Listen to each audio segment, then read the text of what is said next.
देखिए भैया, सावन के पावन महीना पे कैलाश पे शिव बाबा सुतल बानी और गौरा मैया उनकरा के जगा रहल बाड़ी और कह रहल बाड़ी कि दिन रात रउआ नशा में धुत रहिला, ऐसन काम काहे रउआ करीला। आई गीत के भाव बा भैया हो।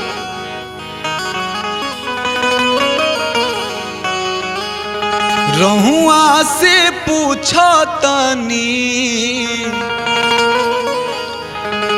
बोली भोला जी, काहे लखाली रउआ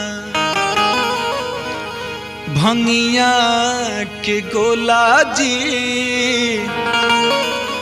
काहे लखाली रउआ। बड़ा ही सुंदर भाव बा गौरा मैया के। और रहुआ से पूछो तनी बोलिए भोला जी, रहुआ से पूछो तनी बोलिए भोला जी, काहे लखाली रउआ, काहे लखाली रउआ भंगिया के गोला जी, काहे लखाली रउआ भंगिया के गोला जी, काहे लखाली रउआ।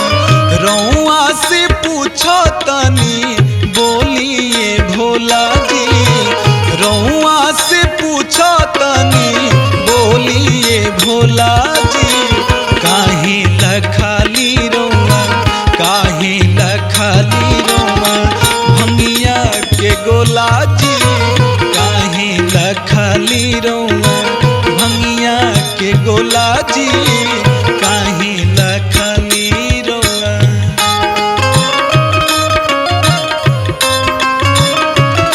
बार लाल बा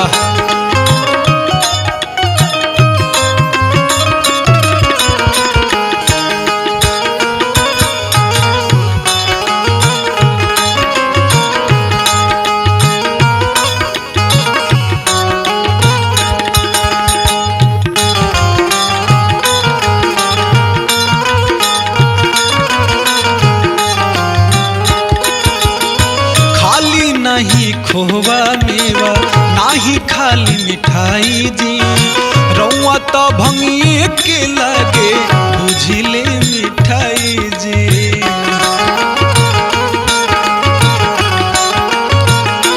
हाँ खाली नहीं खोवा मेवा नाही खाली मिठाई जी, रउआ तो भंगिए के लगे बुझिले मिठाई जी।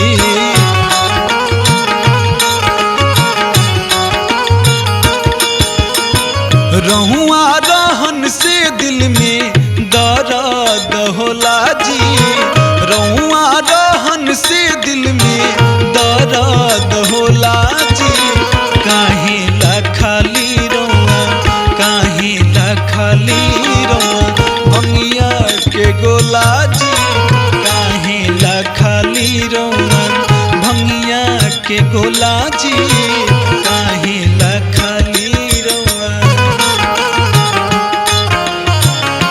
साथ में बैंजू पे रहल बानी शीतल बाबू और तबला पे बानी वैभव पांडे जी, और हम आपके छोटे भाई विपिन त्रिपाठी।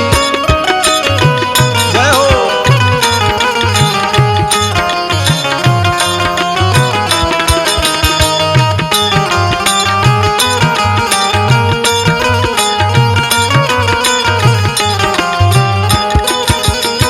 बार बार पूछ रहल बाड़ी गौरा जी, लेकिन देखी कह रहल बाड़ी छोड़ के चंदन देह पे रउआ भस्म लगावेली, बैठी के हर घड़ी अलख जगावेली।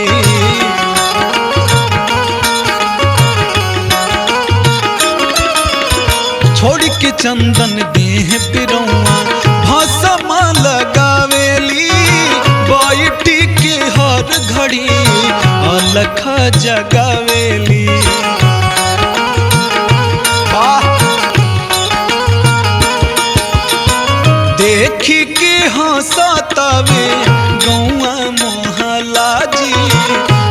देखी के हंसतवे गौआ मोहल्ला जी काहे लखली रौआ काहे लखली रौआ भंगिया के गोला जी काहे लखली रौआ भंगिया के गोला जी काहे लखली रौआ रौआ से पूछो तनी बोलिए भोला जी रौआ से पूछो तनी बोलिए भोला जी काहे लखली रौआ काहे लखली रौआ भंगिया के गोला जी काहे लखली रौआ भंगिया के गोला जी काहे लखली रौआ भंगिया के गोला जी काहे लखली रौआ भंगिया के गोला जी